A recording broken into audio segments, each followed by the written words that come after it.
मैं अयोध्या नरेश दशरथ पुत्र एवं प्रभु श्री राम का अनुज लक्ष्मण महापंडित महाज्ञानी रावण को गुरु रूप में सादर प्रणाम करता हूं। आयुष्मान भव लक्ष्मण। कहो, अपने जीवन की इस अंतिम बेला में मैं तुम्हारे किस हित की पूर्ति कर सकता हूं? हे महामना, नीति, धर्म, राजनीति एवं समस्त वेद शास्त्रों के ज्ञाता, आप अपने ज्ञान और अनुभवों की दीक्षा से लक्ष्मण के जीवन का मार्ग प्रशस्त करने की कृपा करें। मैं देख रहा हूं लक्ष्मण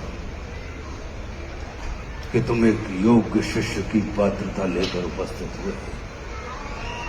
अस्तु, मैं अपने जीवन के कुछ अनुभव तुमसे अवश्य साझा करूंगा। हे सुमित्रा नंदन,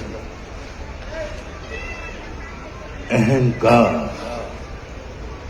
चाहे सत्ता का हो या सौंदर्य का, शक्ति का हो या भक्ति का, धन का हो या धर्म का, वो बड़े से बड़े विश्व विजेता को नष्ट कर देता है। इसका प्रत्यक्ष उदाहरण ये त्रिलोक विजेता, विद्या विशारद, महापंडित रावण है। अहंकार में तीनों गए, कुल, गौरव और वंश। ना मानो तो देख लो इस रावण का अंत।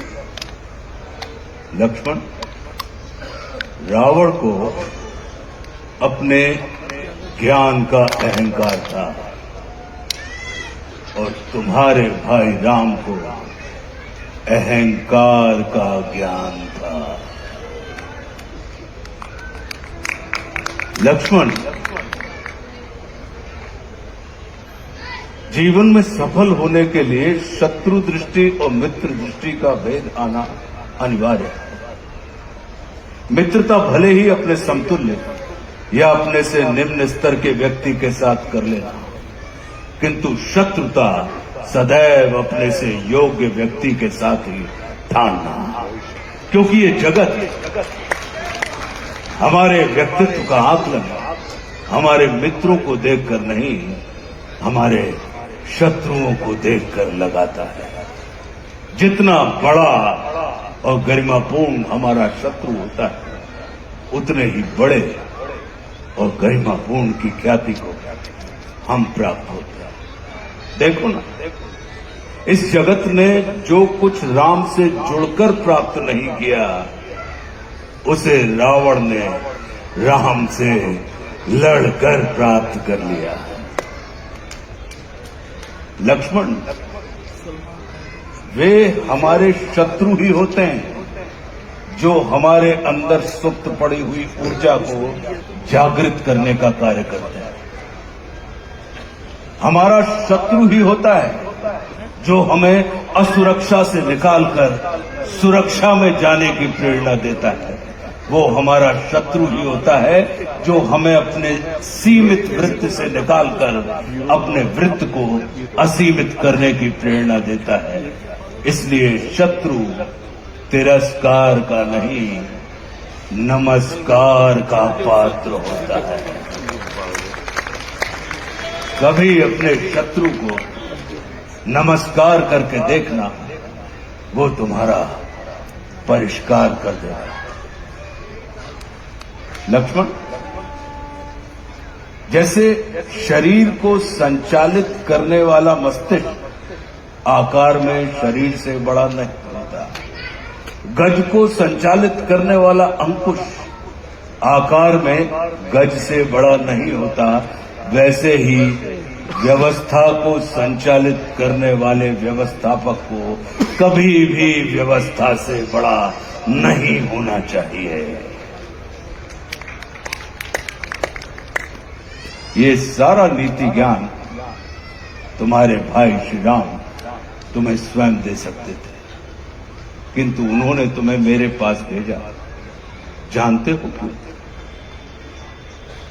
लक्ष्मण, मेरी संस्कृति असुर की है, लेकिन मैं प्रकृति से एक तपस्वी हूं, साधक। और किसी भी व्यक्ति को अपने अंतिम समय में अपनी संस्कृति के अनुसार नहीं, अपनी प्रकृति के अनुकूल कर्म करने चाहिए, तब उसे मृत्यु नहीं, मुक्ति प्राप्त होती है।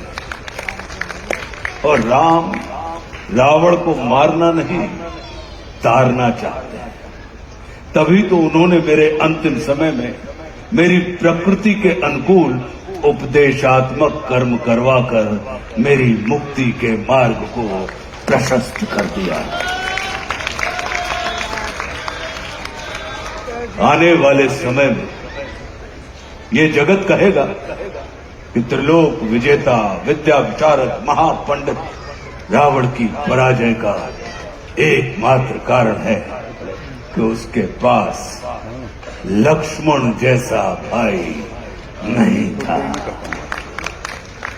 लेकिन इस जगत को ये स्मरण रखना चाहिए कि लक्ष्मण जैसा भाई प्राप्त करने के लिए व्यक्ति को रावण नहीं, स्वयं राम बनना पड़ता है।